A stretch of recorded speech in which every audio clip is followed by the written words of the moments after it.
ඔන්න අපි අද ආවා තවත් පොඩි ඇඩ්වෙන්චර් වැඩකට. ඒ තමයි කන්දක් ළඟින්. එක කන්දක් නෙමෙයි කඳු දෙකක් තියෙනවා. මේ තමයි බෞදු විලේජ් එක. නැත්නම් බෞදු සායි. අපි යන්නේ කේබල් කාර් එකේ.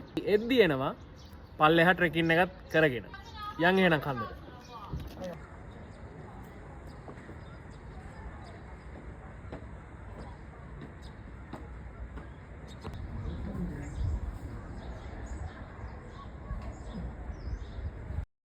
ලස්සන වීව් එකක් තියෙන මෙතෙන්ට. අර ඔයාලට ඈතින් කොළ පාටින් පේනවා ඇති. මේ නිකන් රෝලර් කෝස්ටර් එකක් වගේ යන එකක් තියෙනවා. ඒ ඇවිල්ලා මේකේ උඩ ඉඳන් එන්න පුළුවන් තියෙන ස්ලයිඩ් එක. ඉතින් ආය අපි පල්ලෙහාට එනකොටත් මේකේ කේබල් කාර් එකේ ඒ රයිඩ් එක අපිට ගන්නත් පුළුවන්. නැත්නම් මේ පල්ලෙහා තියෙන ස්ලයිඩ් එකේ අපිට එන්නත් පුළුවන්.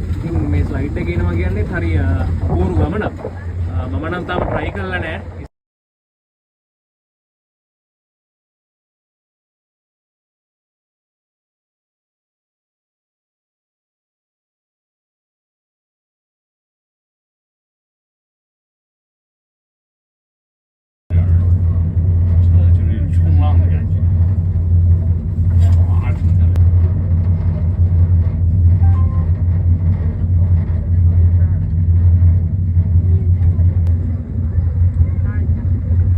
ලස්සනයි.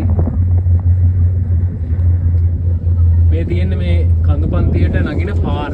පඩිපෙල් දාලා ගල් පඩිපෙල් එක්ක කඳු පන්තියට නගින පාර තමයි මේ තියෙන්නේ. අපි ඊට උඩින් කේබල් කාර් එකේ තමයි මේ අපි යන්නේ. මේ කන්ද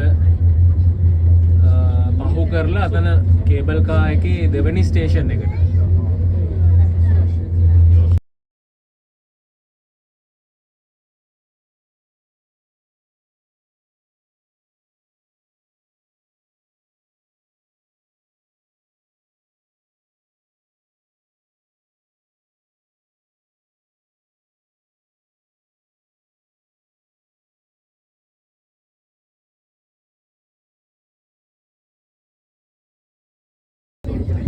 ඔන්න අපි යනවා දෙවෙනි ස්ටේෂන් එකට. මෙතනින් තමයි අපි ඩිපාර්ට් වෙන්නේ. මේකෙන් බැහැලා ඊට පස්සේ පන්ද උඩ තියෙන පන්සල බලන්න යනවා.